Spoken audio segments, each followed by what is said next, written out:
You're 5 feet nothing, 100 and nothing, and you got hardly a speck of athletic ability. And you hung in with the best college football team in the land for 2 years. And you're also gonna walk out of here with a degree from the University of Notre Dame. In this lifetime, you don't have to prove nothing to nobody except yourself.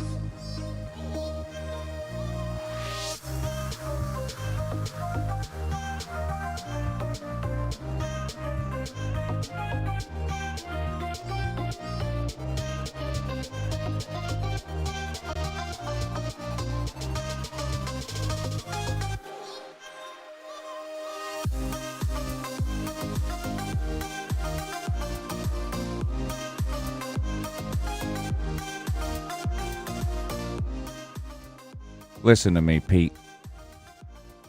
You listening?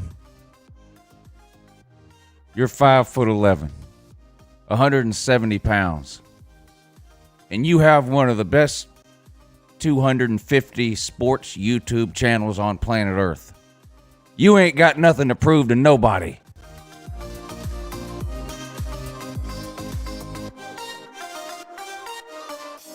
I know.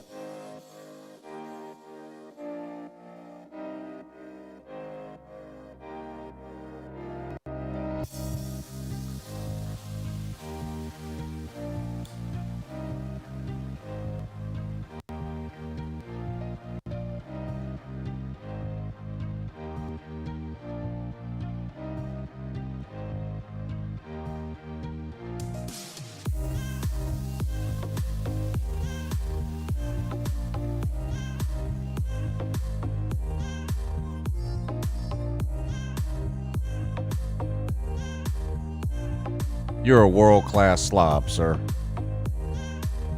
Nobody can take that away. No Clemson loss to Notre Dame can take that away from you.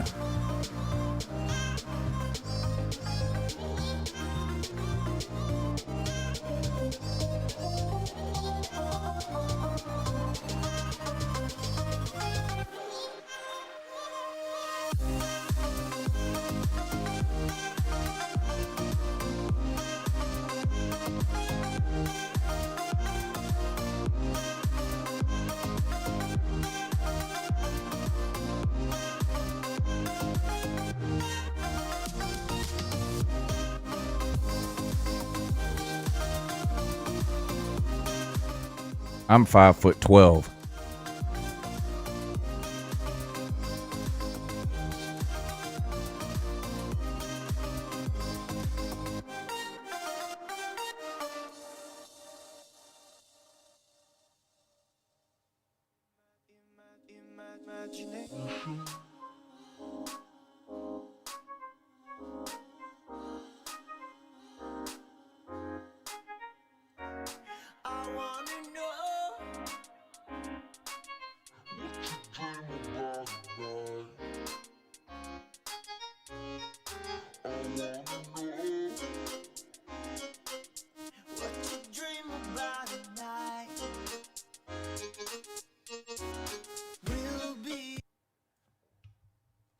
Well, good morning. It's Uncle Lou here with Pigskin Pete, and it's time for another exciting episode of the Lunch Money Show, where we explain to you people how to make or lose money. That decision, of course, is up to you based on the games you choose to bet or not. www.betnow.eu. Check them out. That's what me and Pete use. Have some fun betting on these games. What's up, Pete? Happy Tuesday to everybody. It's a great Tuesday. Is it? Oh, yeah. I think it is. Good. A little rainy here. So. No, it's nice here. And the reason it's great for me, or one of the many reasons, no one screwed Lou. Well, congratulations. Nobody beat Pete either. The Mike Reiser gravy train has come to an end. Good. Yeah. Yeah, that's good. They tried hard, though. Now, in my case, if you remember from last week, everybody, for some reason, he thought it was a good idea to pick 3 of the same games I picked. So those games basically were a wash win or lose. Didn't matter. It only left 2 games. Of course, I was 2-0 in those 2 games. He was 1-0 as one of the games got canceled. But, Pete, you know this. To beat a tie, the house wins on a tie. Yeah. So you have to screw Lou. You have to beat Lou, not tie Lou. Yeah. So at best, he could have tied me had that other game not been canceled or postponed. Who was your opponent again? You know what? I believe it was Bears, Cubs, Canes. Yeah, I think if I remember right. I have it written down. Yeah, Bears, Cubs, Canes. I think it was. He had Virginia, I think in West Virginia, and the Virginia game was postponed or canceled or whatever they're doing there with that. Well, we'll give Mike Reiser credit. He's played me closer than any of the other contestants have so far. I mean, I was 4-1. He was 3-2. Now, me and you both had really good weekends in terms of actually betting these games. Oh, yeah. Now, I've been saved by something a few times. I've had weekends where I lost a game or 2 more than I won, or maybe I only won 1 more game than I lost, but I actually won a bunch of money. Right. Because I bet more on the games that I happened to win. This weekend happened to be the opposite for me. Now, this is very unusual. I don't want anybody to think this is normal. I was 8-1. Yeah, that's unbelievable. That's impressive. Yeah. However, I bet $25 on most, about half of those wins, I bet $25. The other half, I bet $50. And then I had a total of $150 3 different ways on the Clemson game, and they all lost. Yeah. The worst of which was a parlay, which you know, Pete, I rarely play. I don't necessarily believe in parlays. But I was very confident in 3 games this week. Very confident. The Cincinnati game, like $300 on that. Yeah, the Cincinnati game, the Oregon game, and the Clemson game, I felt very confident in. Cincinnati and Oregon, of course, both covered.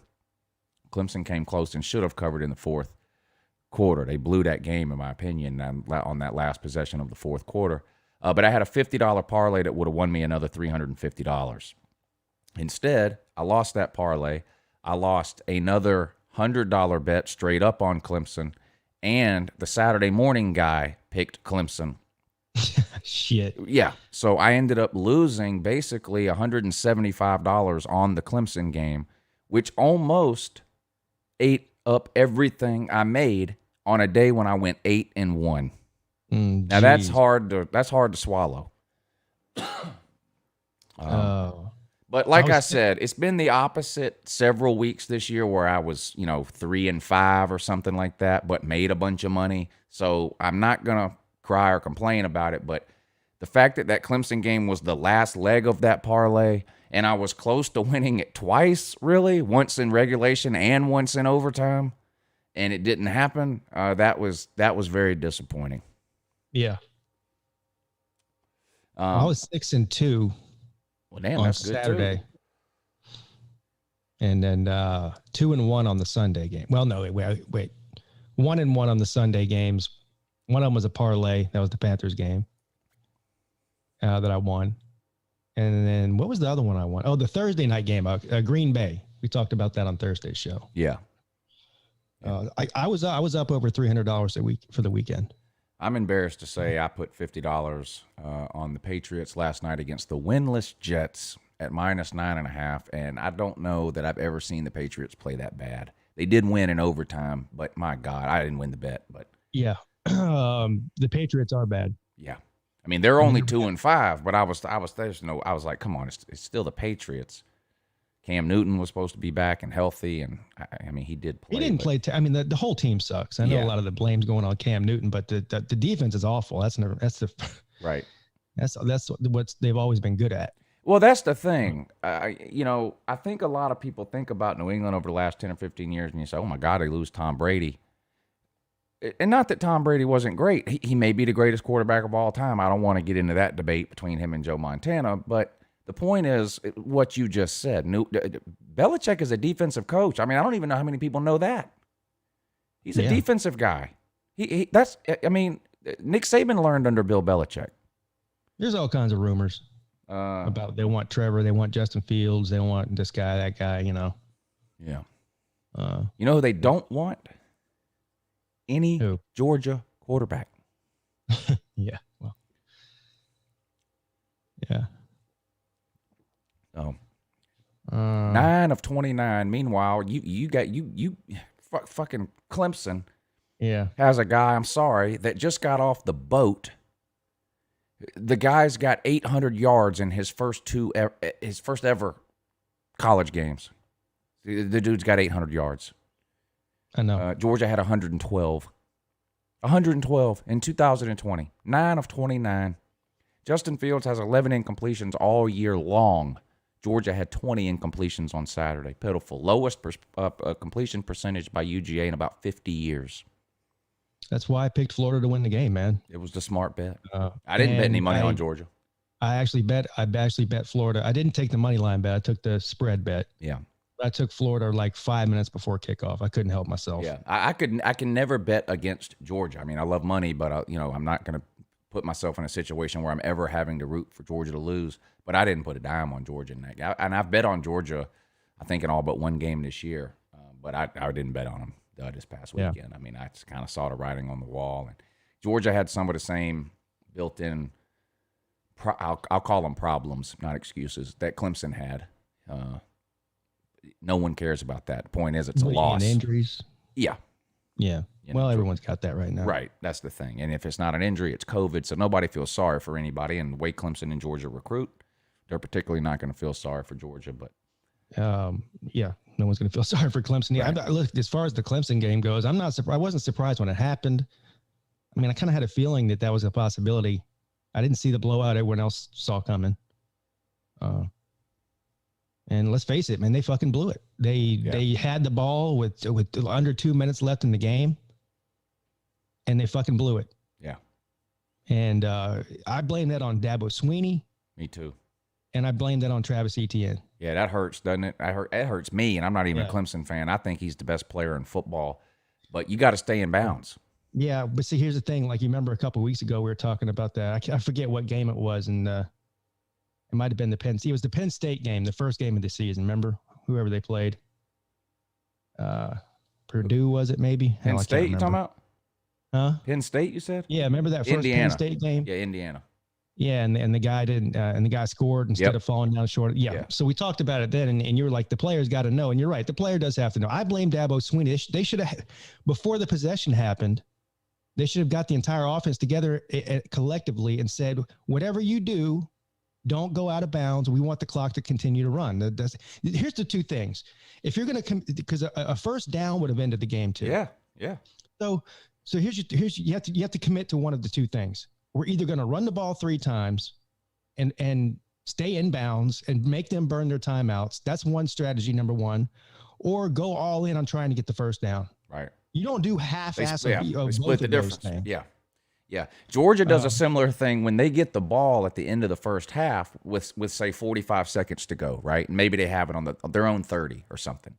And you're thinking, okay, you either basically going to run it up the middle here and go to halftime, or you're going to come out slinging and see if you can get in field goal range in the last 45 seconds of the game.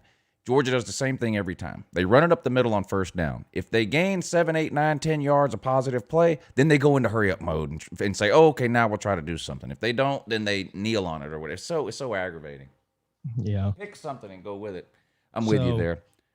I mean, and then they had a penalty on top of that that stopped the clock, and they kept another timeout. I mean, I haven't seen – I don't think I've ever seen, at least under Dabo Swinney, I don't think I've ever seen something like that happen when they've got the game in the bag. Yeah.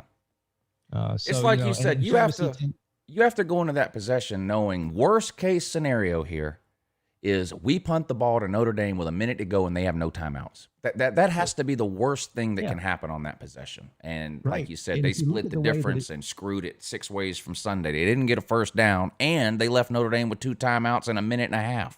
Yeah, and if you look at the way the regulation ended, if Etienne, just even that alone, if he didn't go out of bounds, they probably run out of time and don't get that touchdown. Yeah, that's another 30 seconds gone, or one less timeout. Yeah, yeah. But at the end of the day, that game that Clemson let Notre Dame stay in that game when they had no business being in it. That's the way I feel about it.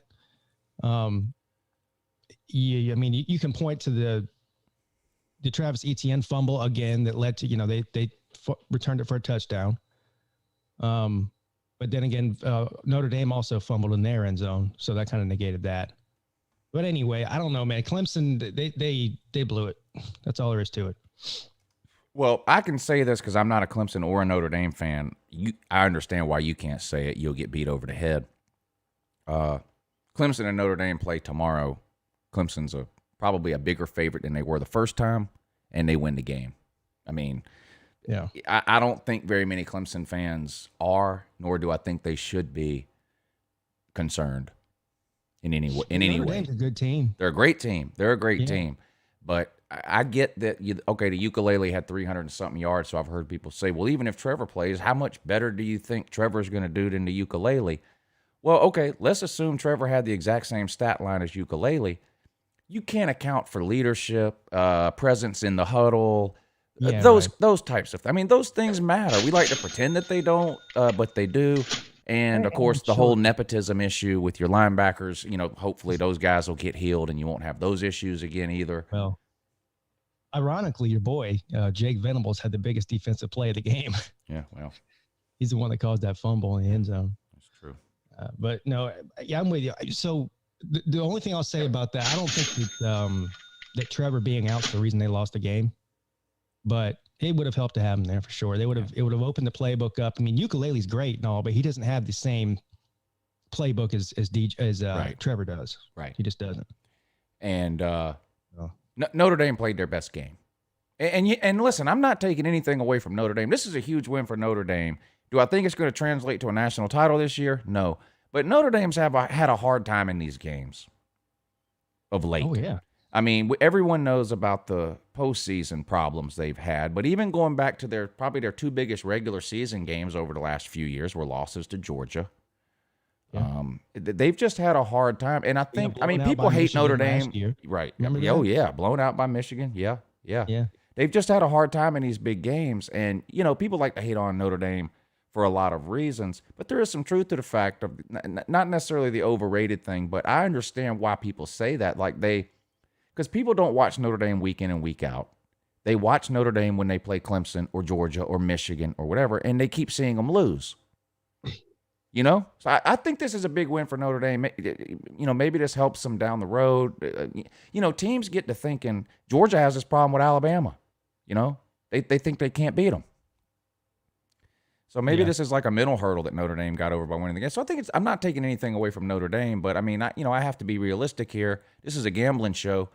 If Clemson and Notre Dame were playing tomorrow, I would bet on Clemson again. I'm just being honest. I'm not a Clemson fan or a Notre Dame fan, so I don't think Clemson fans are too worried about a game in December in Charlotte. Yeah, no, I'm definitely not. People are actually kind of disappointed that I'm not madder than I am about it. I think because I streamed the thing live, and people are like, "Man, I thought you'd be a lot more upset than you were." I'm like, "Look, it is what it is. Like, if the season was over, I'd be mad.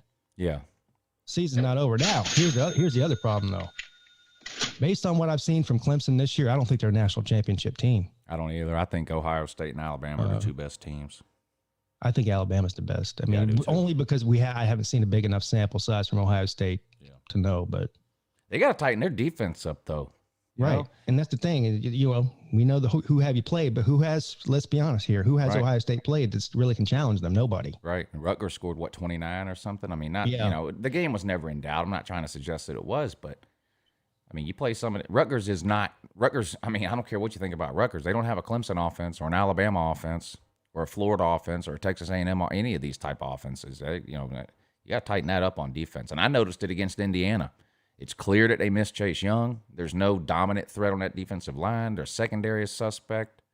I find it weird that – who was I talking about this with the other day? I find it weird that so many of these teams that normally have dominant defenses, Clemson, Ohio State, Michigan, Florida, they all seem to be struggling defensively this year. I wonder if that's something to do with the coronavirus. It's got to be.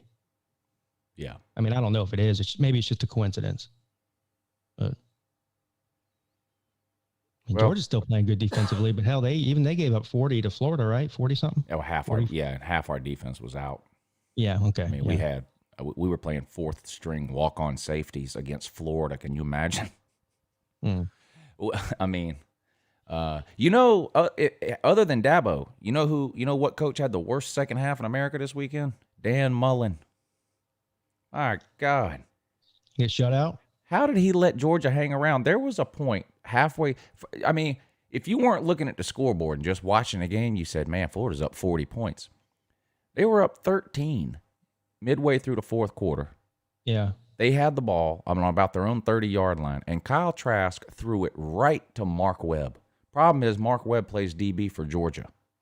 There was nothing between Mark Webb and the end zone but 30 yards of grass. It hit him right in the belly button. He stepped in front of a curl, a 4-yard curl. He stepped right in front of it. It hit him right in the belly button. And I'm thinking, and it wasn't just that. Florida can't run the clock out. They just can't. But they let Georgia hang around. Georgia outscored them in the second half. I don't think Florida scored a touchdown in the second half, did they? One maybe.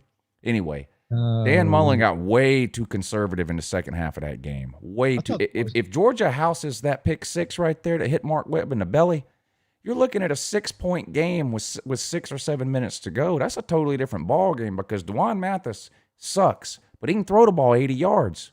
So I'm thinking, damn, if he houses that, we get the ball back at the 30-yard line. We just throw 4 Hail Marys in a row. It doesn't matter how much time is left on the clock. It'll be 5 minutes. I mean, we're just as likely to complete a Hail Mary at this point as we are a hitch route. We can't complete anything.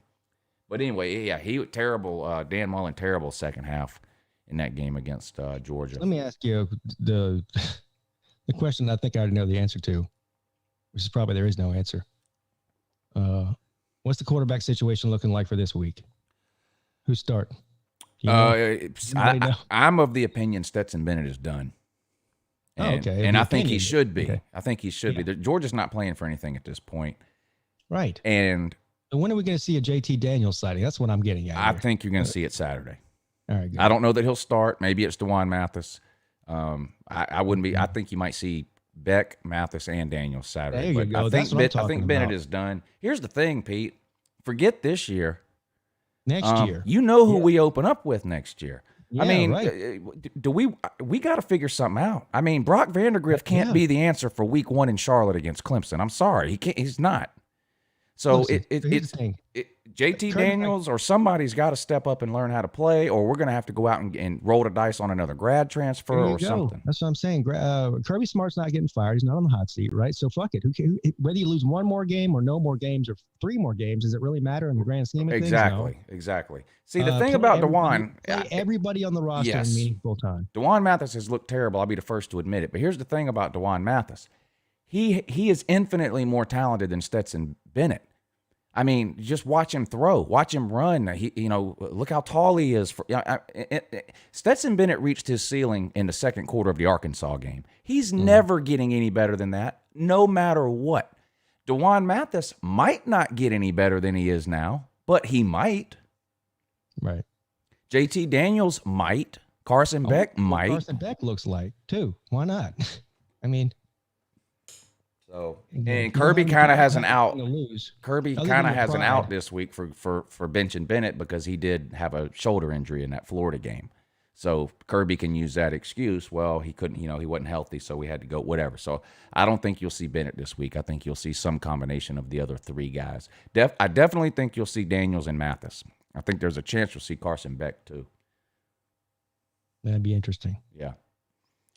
What'll be even more interesting, and I think I said this morning, what if JT Daniels comes out and is not even anything crazy? What if he's 16 of 21 for 230 yards, 3 touchdowns, no interceptions? That's not mind-numbing numbers in 2020. That's half a game for Trevor Lawrence or Kyle Trask or Mac Jones. But compared to what Kirby's been trotting out there, how stupid would he look? That probably wins the Florida game. Yeah, and how stupid would that make Kirby look? Just when you think he can't look any stupider when it comes to QBs, what if Daniels goes out there and after 3 throws you go, what? No, wait, what? We were trotting Stetson Bennett and DeJuan Mathis out there instead of this. And that would be an interesting post-game press conference. Kirby, what the hell, man? What were you hiding this guy for? Yeah, all the fans weren't kidding when they said he was hiding the offense, right? Yeah. Now, I don't have any reason to believe that'll happen. It appears to me that no matter who plays quarterback for Georgia is terrible, including Justin Fields. So I don't have any delusions that JT Daniels is going to ride in on a white horse and go for 400 yards a game the rest of the season. But if something like that happened, man, how would Kirby answer those questions? You just never know until you put him in a real game situation. I know they can say who looks better at practice and this and that. You just never know. Yeah. I mean, who would have thought that the ukulele would have looked the way he did? Now, I knew he was good. Everyone knew he was talented, but who would have thought he looked as good as he did until he got put in a real game? Yeah. Yeah. It's going to be interesting. We'll see. All right, we're fixing to pull up this week's games. We're going to take a look today at the SEC, the Pac-12, and the Big 12. And then, of course, on Thursday, we'll do the ACC, the Big 10, and any non-Power 5 games of interest or of note. We'll also do an NFL game or two on Thursday, whatever we happen to do. Oh, don't let me forget, Pete. Let's pull the Masters up at the end of the show today. Yeah, let's do that. No one in Augusta even remembers its Masters. It's so weird. Masters Week is a huge deal here for a lot of reasons. Yeah. Financially, normally your kids are out of school, so if you're not on vacation, the kids are out. There's crowds everywhere. You can go to Walmart and see Jack Nicholson. I mean, it's surreal almost here during Masters Week. I've been to a bunch of major tournaments. That's the only one I haven't been to, actually. Yeah. And this year there's just none of that. I mean, I was watching SportsCenter last night, and they did something about the Masters, and I was like, oh yeah, that started today. Yeah, it's weird. Completely. It's not even on my mind at all. And then it wasn't, unless there's some sort of coronavirus issue in the spring, they're going to turn around and have it again in March, right? Or April. April. So it's going to be like 4 months later. We have a second one. Yeah. Which is wild. But yeah. All right, let's take a look at some of these games. Don't forget, today is today Screw Lou? Everybody's Screw Lou today. Today is Screw Lou.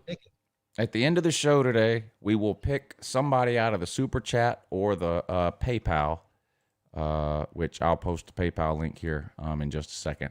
We'll pick one lucky person out of either the Super Chat section or the PayPal section.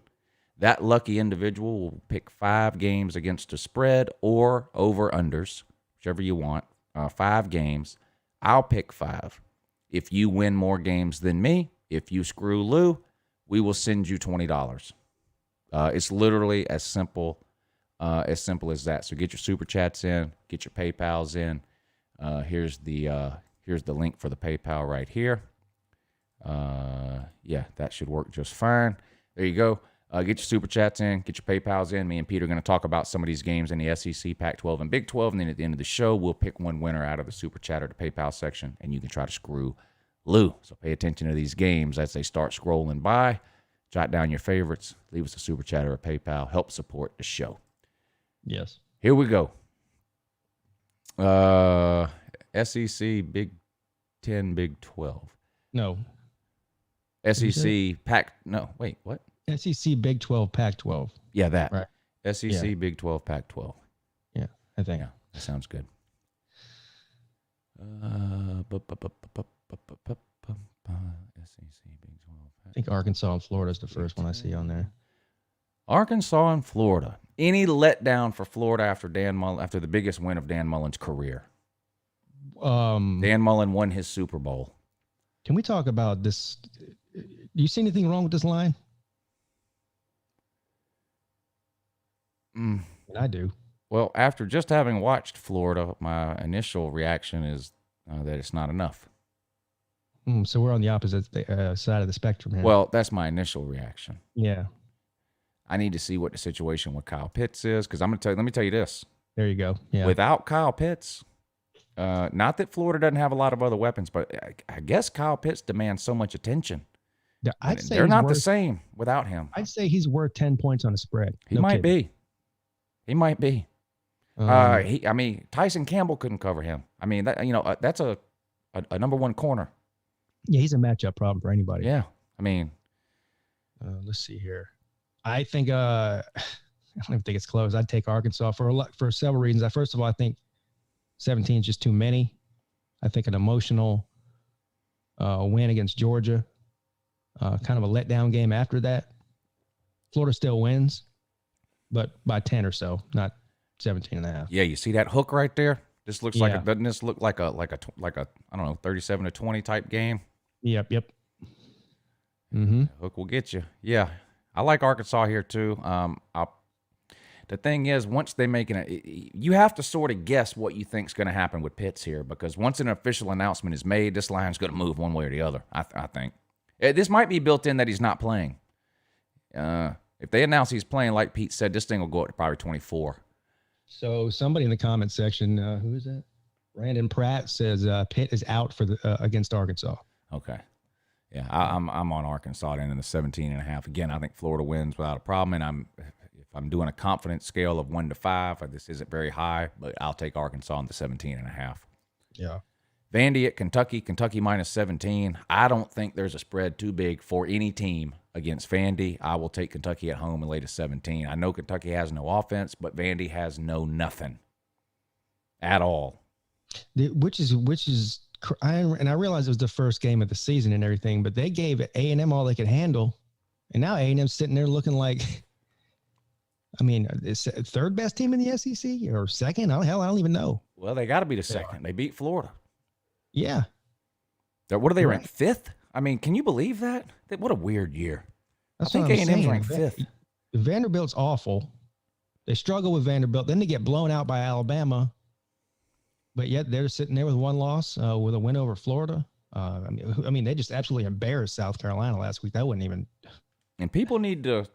I don't know how high some people might be on Texas A&M, and are they good? Yes. You need to go back and watch that Alabama game. That game was not close. No, they got destroyed. I don't want to hear anything about the Georgia game. Georgia had a lead on Bama. Yeah. Hung with them midway through the third quarter and ended up losing by 17. Texas A&M got blown out by 28, and it was never a game. So that A&M did not want Notre Dame to win this game this weekend. I'm telling you that there could be possibly 2 ACC teams in the playoffs this year, depending on how it plays out. Yeah, Clemson and Notre Dame. Yeah. And well, Miami fans are mad too, ain't they? Oh, yeah, they're real mad. They're irate, man. Grady1219 had a stream yesterday called "The ACC Sucks," and he wasn't talking about the teams. He was talking about just how he thinks Miami's getting screwed out of a trip to the ACC title game.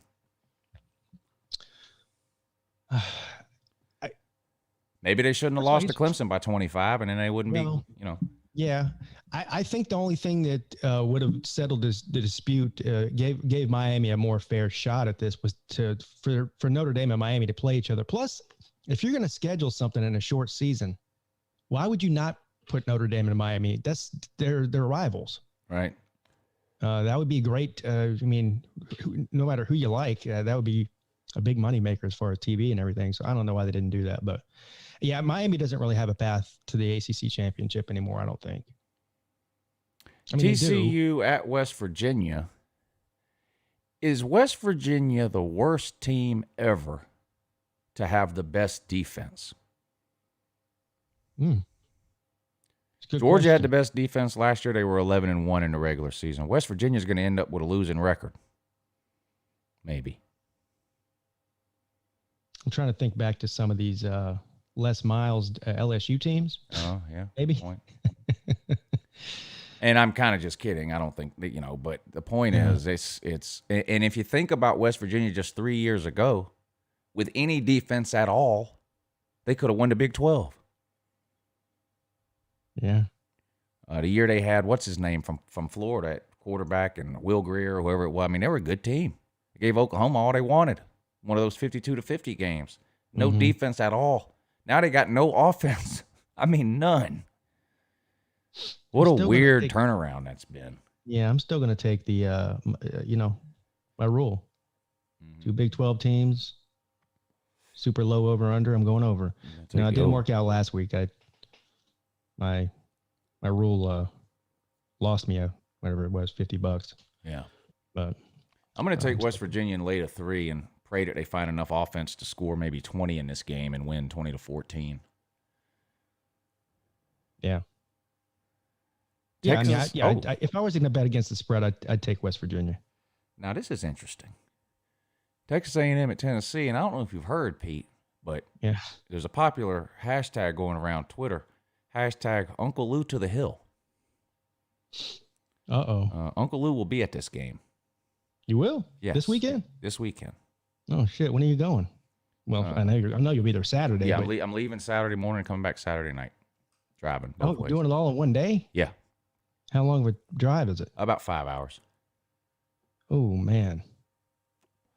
Yeah, I'm nuts. But yeah, Uncle Lou will be at this game. Texas A&M at Tennessee. Tennessee's an 8-point underdog at home. Does that say 8 or 18? I can't read that good. It says 8, and I'm going Texas A&M here. Me too, by 28. Tennessee's doesn't give up. The team has given up. The media around Tennessee has given up. The fans have given up. I mean, this could be worse than the Kentucky. I mean, they lost to Kentucky 34-7. I think this is going to be worse than that. Yeah, I really do. Yeah, I do too. I mean, this might be like the lock of the week type of thing. I was going to say I might have to throw 3 or 4 units on that thing there. Texas A&M only an 8-point favorite over the Vols. I don't know. Speaking of quarterback problems, well, when are they gonna bench Garantano? What are they doing over there? The same thing that Georgia's doing. Yeah, well, they played 3 quarterbacks this past weekend. Oh, they did? Yeah. I didn't watch the game. Bailey threw another interception. I mean, but here's the thing. Oh, Bailey played, huh? You play Bailey anyway. You don't expect him to be good, but you play him. You play him now for next year. I told I think it was BVD this morning. It might have been Ballard. If I don't think this Notre Dame loss is going to end up hurting Clemson. In other words, I don't. Clemson's season, if it ends, is going to end in the playoffs somewhere. I think. Right. Me too. This is best case scenario. Ukulele will have 2 full games experience heading into that Georgia game next year. Yeah. I mean, that's a big deal, especially compared to Georgia's quarterback situation. Yeah. I mean, one of them was the biggest game of the year. Right. For them. So I'm with you. That's a big deal. Now, Trevor goes down with some kind of injury and misses all season and costs you this season. It's not worth it. But to be able to play the ukulele in 2 games in the middle of the season, sort of get, some of the nerves and whatever that comes with making your first start or whatever out of the way, I think that's a big benefit for Clemson heading into next year, that he got all this playing time in the middle of the season. Yeah, man. Tennessee needs to take that approach with Harrison Bailey. I mean, if you think Harrison Bailey has any future at all at Tennessee, you have to play him now. I mean, and they definitely have nothing to lose at this point. I mean, they're not even in a Georgia situation where Georgia can have all kinds of crazy shit happen and somehow wind up in the SEC championship, even though it's not going to happen. Tennessee's out of it, so fuck it. What do you have to lose? Yeah, I mean, they may not even make a bowl game. I know, that's what I'm saying. So, yeah, you got to go with Harrison Bailey. That either. I agree with you. If they make a bowl game, they'll probably catch an L anyway. You might want to avoid bowl games. Yeah. Oh, man, there's some good Big Ten games to talk about on Thursday. Yeah, I know. Southern Cal at Arizona. I think Arizona's game last week got canceled, didn't it? I don't remember them playing last weekend. Yeah, it got canceled. Okay, so this is their first trip out. So don't really know what to expect there. Southern Cal, you can look at it 2 ways. You can say, wow, they only beat Arizona State by 1, or you can say, man, they beat Arizona State. Because I happen to think Arizona State's a pretty good team. In fact, I think Southern Cal and Arizona State are the 2 best teams in the Pac-12 South. So I think that's a good win. It might not. I think that win over Arizona State will look a lot better 6 weeks from now than it looks now. Because I think Arizona State's a good team. I think Southern Cal's a good team too. Yeah, Arizona State's definitely better than a lot of people think. I ended up winning 2 bets on them last week by accident. I must have bet the line when it first came out, and I put like $100 on it and just forgot about it. And then later, like on Saturday morning, I went and bet on them again, so I won twice. Yeah, I won on Arizona State too. This one I don't know about though. I still like Southern Cal, obviously, but Arizona, I mean, they've been such a big disappointment under Sumlin or whoever it is. I'm tempted to take Southern Cal here. You can't. I don't think a game experience is valuable too, because we've seen a lot of teams struggle week 1. You know. Yeah, give me Southern Cal on that. Even though I don't know, 2 touchdowns seems like a lot, but because we have no idea what Arizona looks like. Right. I probably won't bet this one, but for picking them on the show, I'm going to go with Southern Cal and lay to 14. Yeah. What else we got here? Did we talk about the one above it? Cal and Arizona State? No, Cal and Arizona State. Arizona State minus 4.5 at home. This is another team. Cal game canceled last week. Yeah. So we don't know what they look like. They're supposed to be good, though. Yeah. Cal is supposedly the sneaky pick in the Pac-12 this year. The best defense in the Pac-12 is what I was told. That's what I was told too. Which would explain why the over/under is so low in this. I would probably tend just based on numbers alone. I probably would just take the over 47. You know what I'm going to do? I've been high on Arizona State since pre-COVID, since early in the summer when we thought we might still have a regular season and all that kind of stuff. I can't imagine Arizona State starting 0-2. Me either. They're at home. We've seen some good teams play bad week 1, like Oklahoma State, several others. I'm going to take Arizona State at home with kind of their backs against the wall if they have any hope of winning the division this year and making the Pac-12 title game to get a win against a Cal team that probably is going to have some rust. I'm going to take Arizona State and lay to 4.5, and I feel pretty good about it. I would. I'm actually with you there. I'm not. If I was going to bet it, I'd bet the over, but I like the Arizona State pick. I would be almost as if Arizona State starts 0-2. I would be almost as surprised as the fact that Penn State is 0-3. Not that surprised, but it would be close to that. I just can't imagine them as hyped up as they've been starting 0-2. So give me Arizona State later. The same as the other game we just talked about. I think that one game experience during this year is valuable. California's still green.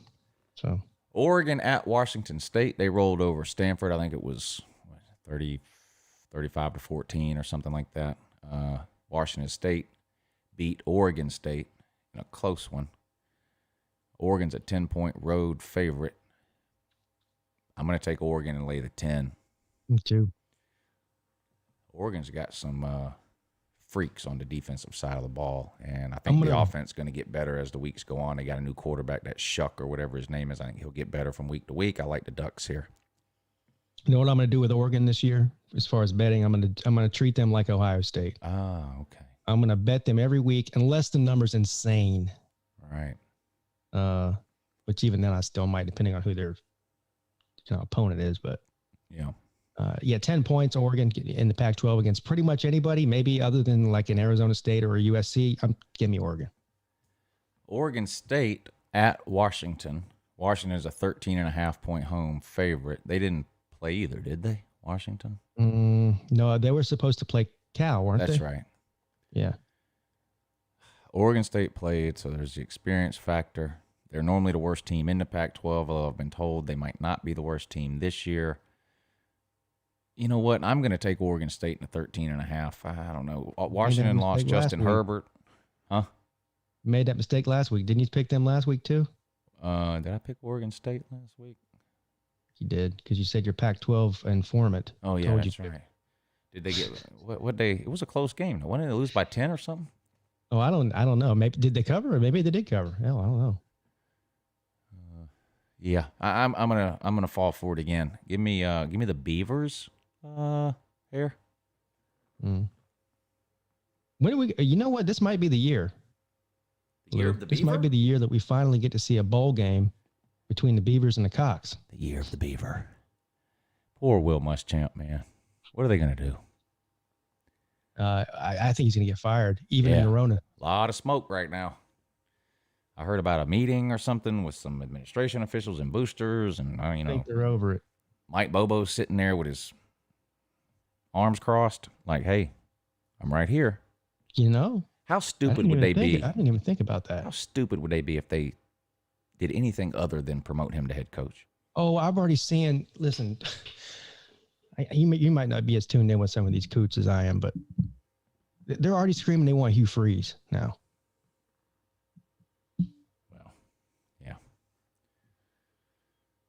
I'm not saying Hugh Freeze isn't a good X's and O's guy, but would you want him anywhere near your program? No. He comes, you hire Hugh Freeze, then for free, you also get an entire army of NCAA investigators moving onto your campus. Yeah. Yeah. Put them to poke around. We see how that worked out for LSU. Well, if South Carolina was smart, they'd go. You said if South Carolina was smart. I mean, I know that's kind of an oxymoron there. Oh, that was good. But they would go after Fickle. But they're not smart enough to go after Fickle because they wanted a recycled, washed-up guy from somewhere else, like a Will Muschamp, like a Hugh Freeze, like a Lou Holtz. Yeah, I don't think Fickle would take that job. He turned down Michigan State last year. I don't think South Carolina has much of a better job than that. Who? Fickle turned down Michigan State last year. Oh, really? Yeah. Colorado at Stanford. Stanford's a 7-point home favorite, and I'm going to take Stanford. I didn't play them last week, took Oregon and hit. I'm going to go against that this week and take Stanford and lay the 7 points at home. What was the Stanford score last week again? 35-14, I believe.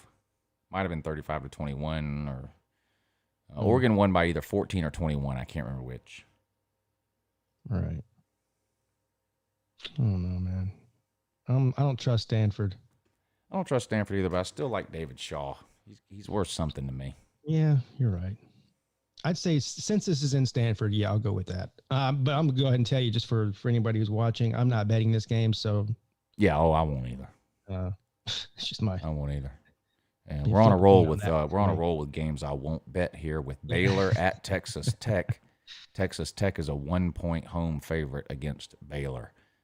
I'll take the home team. I mean, I'm not putting a dime on this game. Yeah, on this one, I'm not putting a dime on that game. Me either. I wouldn't be surprised if Texas Tech wins by 1, loses by 1, wins by 20, loses by 20. I don't know. That's where I like to look at the over-unders. Like for some reason, the over-unders in the Big 12 get me all. Get you excited, don't they? Yeah. So they almost always go over. That's the why. Like no matter what they said of that, it's almost always over. So over 58. How about that? South Carolina at Ole Miss. Ole Miss is a 11.5-point favorite. I'm telling you right now, I'm fading Tennessee the rest of the year. I think they've given up, and I'm fading South Carolina the rest of the year. Will I win all of that? No, but I do think I will win more than I lose. I'll take Ole Miss and lay the 11.5. I think South Carolina and Tennessee have given up. I think coaching staff has lost the team. Very little interest by fans or media. Nobody likes either of those coaches anymore. Give me Ole Miss, lay the 11.5. I'm betting against those two every week from now on. South Carolina has been outscored like 80-14 over the past 2 weeks, I think. Yeah, some crazy number. It's been real bad. They were bad last year, and they're worse this year, if that's possible. And I actually thought they were a decent squad about 2 games into the season, and then it just fell apart. Yeah. Give me Mississippi. Georgia at Mizzou. Mizzou's an 11-point home underdog. I can't bet against Georgia, but because of the uncertainty at the quarterback situation, I actually would feel better betting Georgia in this case if I knew some particular quarterback was playing or what was going on. But I don't know what they're going to do. Kirby Smart doesn't have a good history of managing a rotating QB situation, and I think that's what we're going to see. I obviously want Georgia to win. I think they will win. I don't know how they're going to win. I don't know which quarterbacks it'll be that plays when or how many play, but because of that, I can't lay 11. But Georgia has owned Missouri. Missouri's only beat Georgia 1 time since coming into the SEC, so whatever that is, Georgia's 7-1 or 8-1, whatever it is against them. I don't see Missouri winning the game. There's not a home field advantage at Missouri, even with a packed house. So I don't see Missouri winning. I can't bet against Georgia. Not telling anyone else what to do or not to do if you want to take these 11 points. But so I'm just not betting on this game. If I do bet it, I'm going to take Missouri in the points. Yeah, I don't blame you. Because again, this might be the perfect game for Georgia to try out, kick the tires on these new guys, and just do a 3-man rotation and see who wins the job or whatever. Plus, what's going on with George Pickens? Is he out? He's still hurt. He is practicing, and he's expected to play this week. He is not leaving. He's not transferring, at least not now. We'll see what happens at the end of the thing. But the rumors were getting so bad, his mother had to come out and make a statement. Oh, I wasn't even going there. I was just saying, like, as far as his status for this Missouri game. That's all. He practiced yesterday. All right. That's all I know right now. That does help, then. That does help. So he'll be back. But as far as those guys on the defense go, they won't be back. Yeah, they won't be back. We're still depleted at wide receiver. Richard LeCounte's out probably the rest of the season. Jordan Davis, I'd be surprised if he played our nose tackle. Those are our two best. Well, those might not be our two best players. I think those are our two most important players. Jordan Davis is a 350-pound nose tackle who eats 3 offensive linemen per play, which frees up Nakobe Dean and those inside linebackers to run around and make plays. We missed him big time against Florida. Richard LeCounte's the quarterback of the defense there on the back end. Yeah, just like the Skowski We're deal. playing like 4th and 5th string safeties at this point. Yeah, it's so it's not setting up good for Georgia. Like I said, I do think they'll find a way to win the game. Georgia, I mean, other than the South Carolina game last year, I mean, when's the last time Georgia got beat by an inferior team? It's been a while. I don't see Georgia losing this game. I just like the points there. Yeah, I don't blame you. I don't blame you at all. So if I was going to bet, I'd probably take Missouri, but we'll keep an eye on that one, see if the line moves either way. If it goes up even higher, it gets up to like plus 13 or something, I might take Missouri for sure. Pete, it seems like just yesterday these two teams were playing and the score was 10-7. Biggest game of the year every single year. Now, Alabama's a 28-point road favorite at LSU, and the over-under is 71. Unbelievable. What's the over-under on whether or not this game even gets played? Well, it may not. Yeah. Several SEC games, in fact, are in limbo right now. What's the other ones? Where did they go? It's the only one I heard about. Texas A&M halt team activities. Oh, shit. Bama LSU in jeopardy. Arkansas coach test positive. Oh. So, Wow. Maybe it's just a coach, but we've seen this happen before. One person tests positive and the next day 20 people. So I don't know. So as of right now, these games are on, but we'll see. We'll see. So just keep that in mind as the week progresses. We'll keep an eye on that. We should know more about those games on Thursday. If this game is played, how can you? I don't know if I can. Can you really lay 28 against LSU? Can you, Pete? I mean, it goes against your entire what your brain is trained to do. I mean, it goes against natural. You know what? I'm going to take the under. I mean, Alabama wins this game 45-10. Yeah. I mean, something like that. 71 points. I mean, that means LSU would have to score some too, because Alabama's not getting into the 60s. I mean, no, I don't see LSU scoring a lot of points either, though. I don't either. So I'm gonna, I'm not taking 28 either way on this game, but I will take the under 71. This is weird because normally I'm the guy that likes to go the over under. I would actually take Alabama on the points here. Yeah. I might actually bet that one too. Defending Alabama's national champion, 28-point. Alabama's another one that covers a lot. Yeah. So. And the last one up here is Utah at UCLA. UCLA is a 3-point home underdog. I will take Utah. Chip Kelly is an epic failure. I told you. How does this guy keep getting jobs? I don't know. He's still all because he won what did he 10 games twice at Oregon or some shit? What's his claim to fame again? Know. He ran 100 plays in 2009 at Oregon. So yeah. We had a couple of good seasons at Oregon. Yeah. Should have stayed there, quite frankly. State leads the NFL was an abject failure for the Eagles. They're still recovering from that. And then he takes the UCLA, runs them into the ground as if they were already halfway in the ground. He just finished the job. Yeah. Give me Utah. 3 points. Yeah. Maybe it's because Jake Bentley's the quarterback for Utah. Maybe that has something to do with it. Yeah, it could. Natural born loser. All right, where's golf? Oh yeah. The Masters tournament matchups or weekly tournament odds to win. I don't know. Let's see. Odds to win. Here you go. Let's see. Dustin Johnson plus 900. I don't even know. Is Tiger Woods even playing? I don't. I'm sure he is. Ricky Fowler plus 6,600. Tiger Woods plus 3,500. This is, man. I've never bet on golf. I will admit that. But I have plenty of times. 10, 15 years ago, you could get better odds than this taking Tiger Woods against the entire field. Yeah. Yeah, yeah. That's how dominant he was. So let's see who's got the best odds. 3,000. Tyrell Hatton. Who the hell is that? Xander Schauffele plus 1,400. Who are these people? Just a bunch of European guys. Rory McIlroy plus 1,200. That's the best odds. Justin Thomas plus 1,200. John Rahm plus 1,100. That makes him the nope. Dustin Johnson plus 900. I would say the plus 1,100 Rahm is probably a decent bet.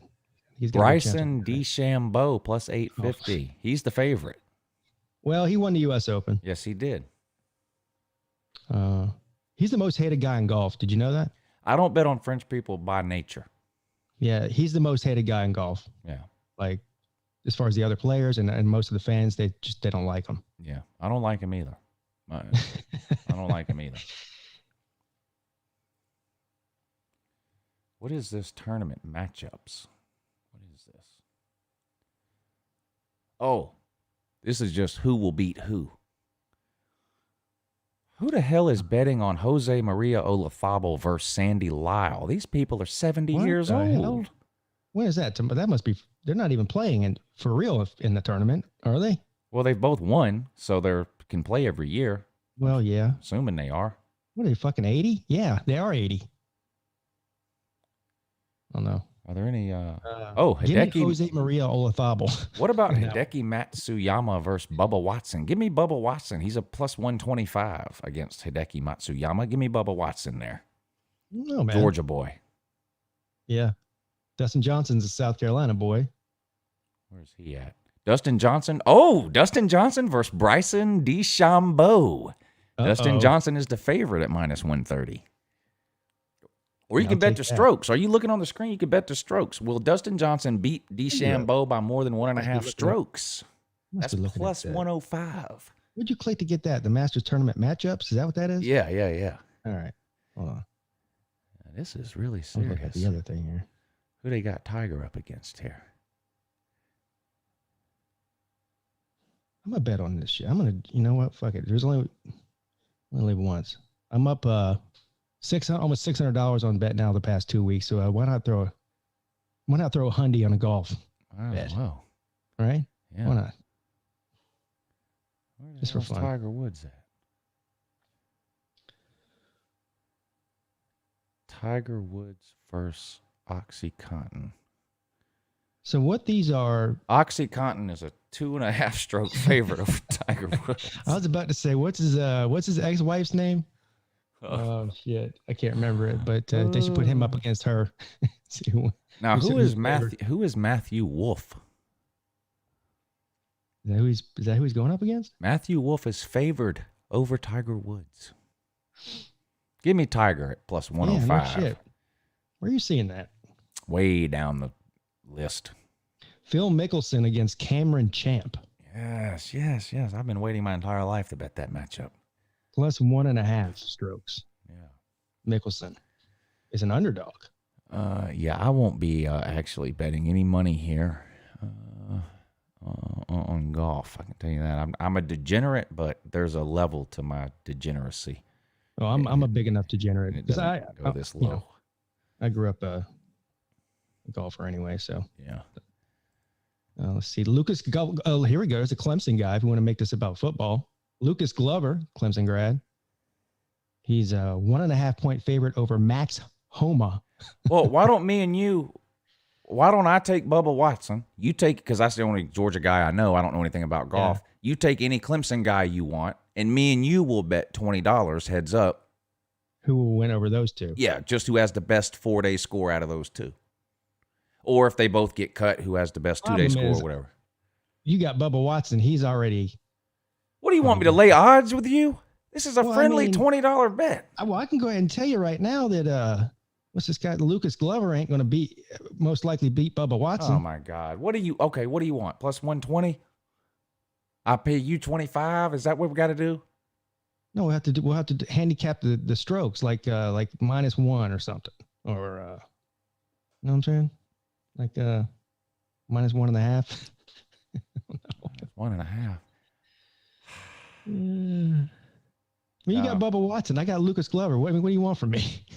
Well, you said there was another tater. There's probably a couple, actually. To find who it is.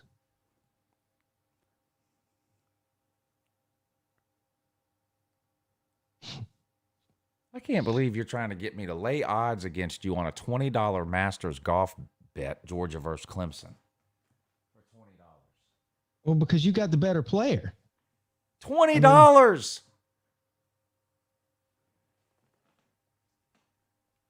All right, let's do it. Fuck it. Lucas Glover against you're taking Bubba Watson. You right? just know Georgia's better than Clemson in every conceivable way, so you don't want to part with $20.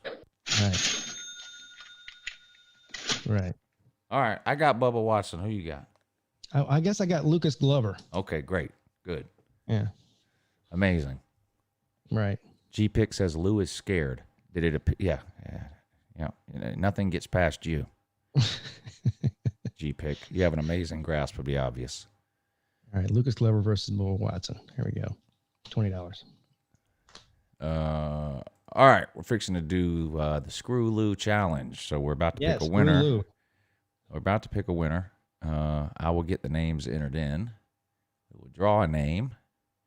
And when we draw your name, you have 5 minutes to get your picks in.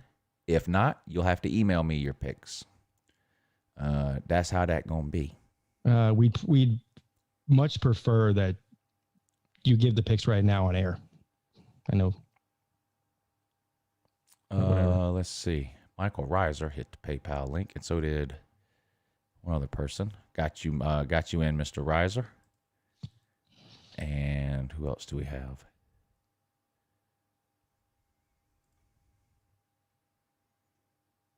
Byrick. He says, I'm looking forward to Masters game day, even though we don't play. When do the first college football playoff rankings come out? I think it's after. Is it Thanksgiving weekend? Yeah, I think so. Something like that, yeah. It got moved back 2 or 3 weeks. Normally, it would be this weekend. It's either the last Tuesday of November or the first Tuesday of December, something like that. Yeah. All right, Byron, got you in on the thing too. Let's read these super chats. Tiny Tonto says, "Screw Lou and go Gators." Thank you, sir. Definition 409. Thank you. He says, if BVD quit, is Pete going to take his spot? What's going on with that? BVD got his panties in a wad this morning. He'll be fine. Hopefully. Jason Sarian, thank you for the super chat, sir. He says, best part of Clemson loss is everybody's smelling like diesel fumes because Dabo has that Roy bus crunk up. English, motherfucker, do you speak it? Is that a Clemson joke that I don't get, Pete? Yeah. Okay. The Roy bus. I don't know what that is. That's a Dabo. It's one of those Dabo-isms like BYOG. The Roy bus was last year. It's Clemson rides the Roy bus. The rest of y'all bus. Oh. Yeah. It's yeah. Gotcha. Yeah.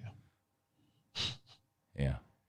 Boy, Dabo, you got to give Dabo credit. He's consistent with that poor, pitiful Clemson routine that he's got going, isn't he? Oh, he plays it up, don't he? Oh, he does. Yeah, he does. Now he had because of where they were like in 2010, 2011, 2012. But we're way past that. I mean, stop it already. But anyway, fans like it. Brandon Pratt, thank you for the super chat. He says, Lou's taking an L this weekend with his super chat. Well, I hope you don't win then. I don't want to take any L's. Richard Williams, another good week at poker, I presume. Thank you, sir.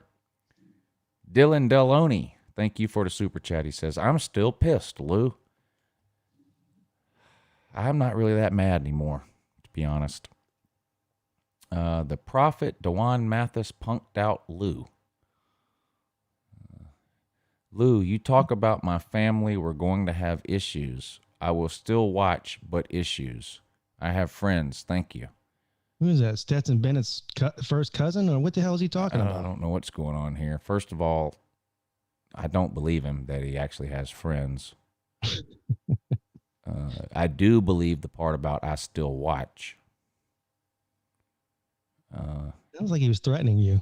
Yeah. Lou, you talk about my family. We're going to have issues. I guess I'll try to keep that in mind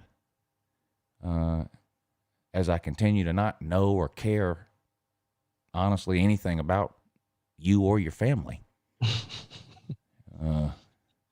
The last thing you would want is to have a fake name troll account in the comment section of a stranger on YouTube where literally no one knows who you are. The last thing you would want is that person talking. Let me say this.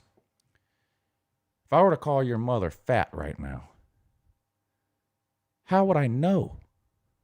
I don't even know who you are. What if I called her skinny? That whole thing doesn't make any sense. Profile picture is a little bit disturbing too. On top of that, I'm What is it? going to throw that out there. I can't tell what it is. Jesus with his shirt off? Is that what that is? Yeah, muscular Jesus. Oh. Yeah. Well, that can't be disturbing. accurate. Sure. Anyway, moving right along.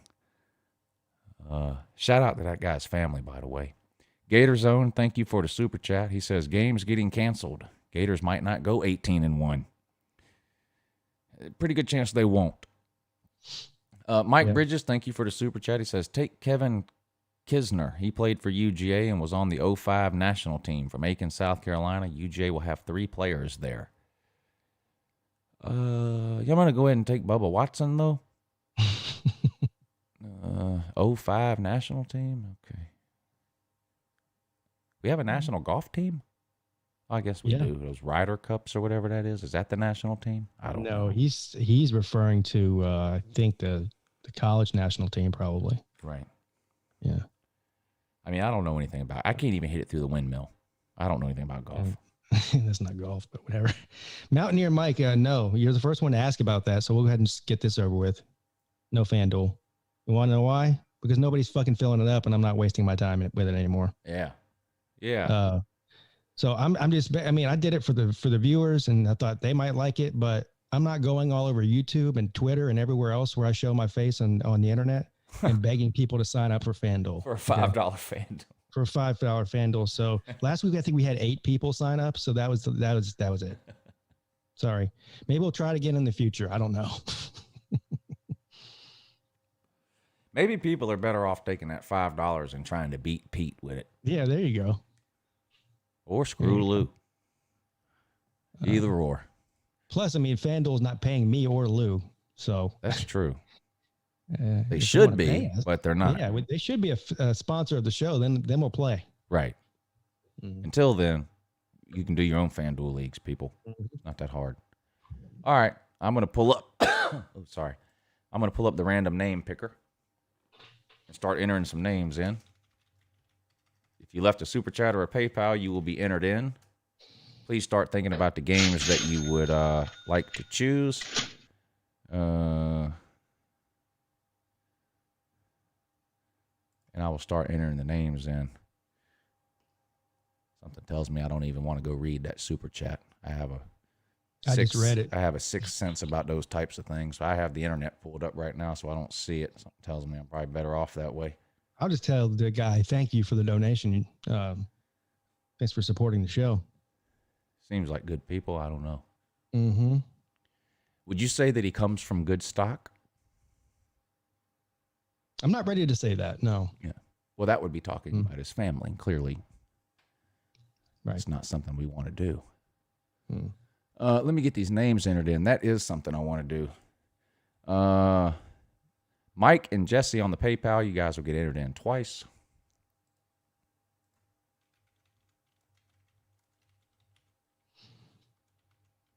Yes, Ryan. We'll talk about that on Thursday. And over to the super chat, we got Tonto, Definition, and John.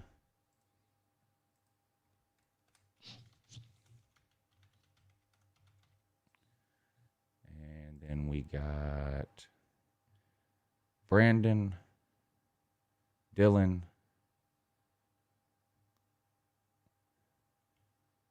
Dewan.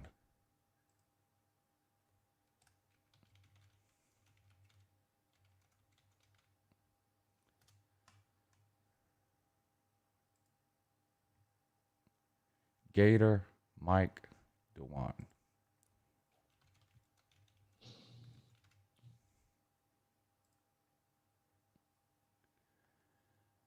Mike Bridges. Oh, yeah, I read that one. Your Facebook, Lou, is Black Jesus Pete. What?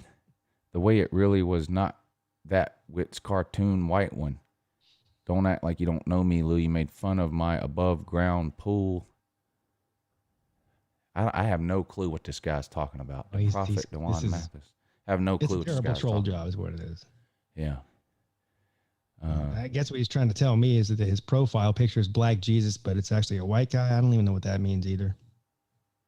So I can tell you that if you do indeed have an above ground pool, it did deserve to be made fun of. Mm-hmm. I can tell you that. But I'm sure it looked nice out back of your trailer, but you know, whatever. Thanks for watching, I guess. I have 5,000 people on my friends on my Facebook page. I know about 20 of them. So I have no idea who this is. Another satisfied customer, I would assume. How long does it take to fill up one of those above ground pools with a garden hose? Do you know? A couple days? I mean, hell, I'm being serious. The prophet Dewan Mathis knows. Yeah, apparently. That's what I'm asking. How about there? A guy bet me, Pete, $500 2 days ago on the election. What? That's the delusion level we're dealing with here. Wait. Two different people, sir. Two different people have bet me $500. You said 2 days ago. Yes. The election was last week. I know. They know that too. They know that too. I got what's going on here. I got you. Oh my God. They're that delusional. Yeah, two different people both bet me $500 a piece 2 days ago. Now, one of them has since blocked me on Facebook, so I have a feeling I'm not getting that $500. Right. I have a feeling you're not getting $500 from either one of them. His wife showed up in the comment section and got mad, and then he blocked me. So he must have got grounded for betting at $500. That was the kids. That was the Myrtle Beach vacation money he was just about to give you. Right. Right. $500. That would have paid to fill up their above ground pool twice. You know what I mean? I thought you were going to stop making these bets with these people online that you don't know, because you know you're never going to see them. Well, now I couldn't believe they actually did it. Like, it's one thing to go on Facebook and say, I think Trump can still win. That's one thing. But to actually be willing to bet $500 on it, you got to be out of your mind. One guy I think will pay. I've known him for a while. Not in real life, but I've known him on Facebook for a long time. And we argue back and forth about politics sometimes, but he's a pretty good guy. Shane, I don't want to say his last name, but Shane is his first name. I think he'll pay. That's unbelievable. I mean, well, so we'll see. I'll keep everyone updated on that. The prophet says it takes 18 hours to fill up the pool with the garden hose, and then Slim Shady Canes comes in there with a whopping 3 days. I guess Slim Shady has a bigger above ground pool than you do, so it takes him a little bit longer. Yeah. But that's good to know. It is good to know. You think the prophet Dewan Mathis punked out Lou? Never mind. Let's move on.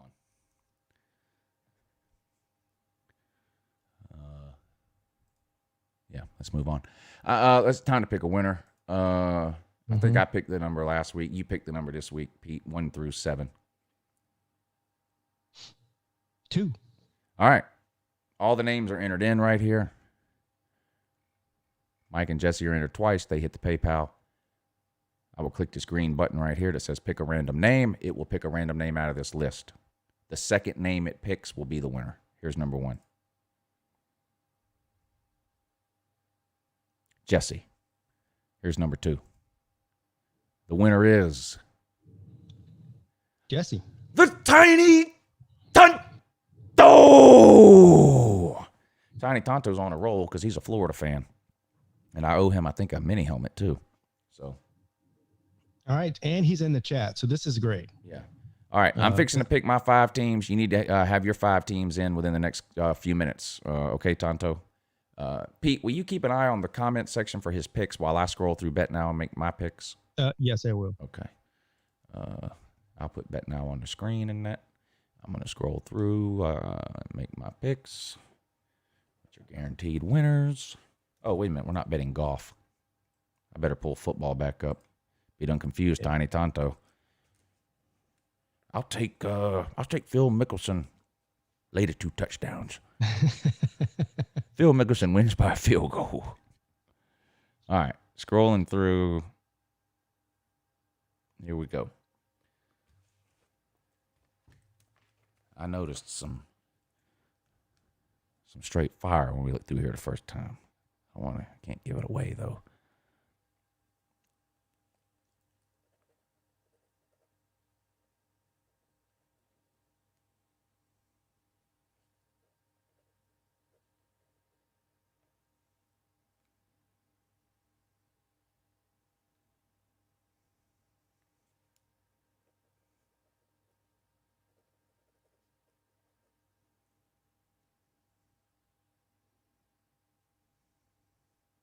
What? Gotta be kidding me. Oh, this guy does talk about Miami. Well, I'm not going to say anything. Might be the luck of the week there, buddy.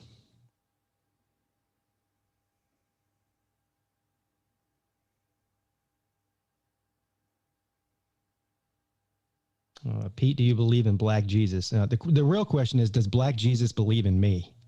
All right. That's all that matters.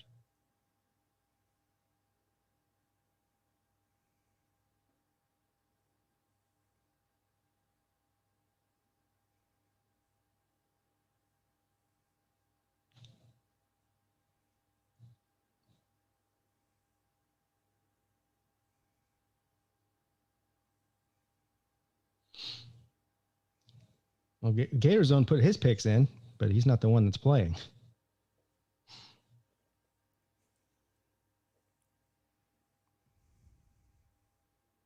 Although I kind of like Gator Zone's pick there. Not gonna lie. All right, I got my picks ready. I haven't seen anything from our boy yet here. Who was it that won? Tiny Tonto. Yeah. At least I won my bet versus LouTube, he says. Yeah, get your 5 picks in, Tonto. I got mine.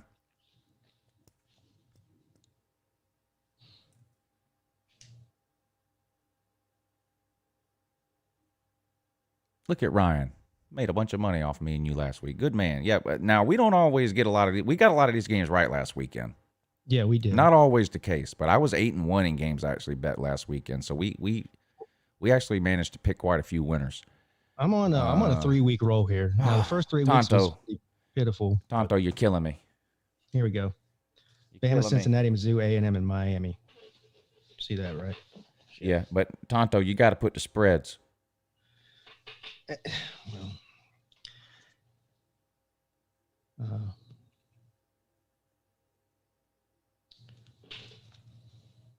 I'll look them up. Well, I know Miami is +2. I know Texas A&M is +8. I know Cincinnati is -27.5 because I also picked those 3. So Bama's -28, right? All right, he's got Bama -28, and whatever Mizzou is, his other 3 just don't count because I picked those same 3. So crossing out Cincy, Texas A&M, and Miami because I picked those. My 2 that are left are Minnesota +3.5 and Ole Miss -11.5. He has Bama plus 28 and Mizzou, whatever they are. Plus 11 against Georgia, wasn't it? Yeah. Was it 11 or 11 and a half? I'm looking right now. It was. Shit. I'm looking. Georgia and Mizzou.